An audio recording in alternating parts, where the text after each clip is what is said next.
បាញ់គុំក្នុងប្រឡែងនឹងប្តីអោគុំធាកាព្រៃថាថ្លៃបានទេទីណាបងពេញណា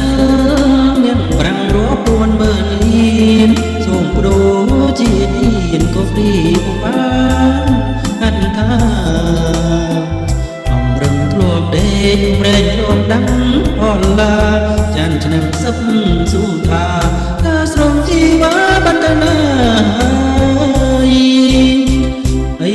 លើគឺតាវាចាស៊ូបងស៊ូរកខ្លួនអងចាស់កនពេលក្រោយតងកៅតងអ្នកចាំអើយទៅណាហើយរលឹង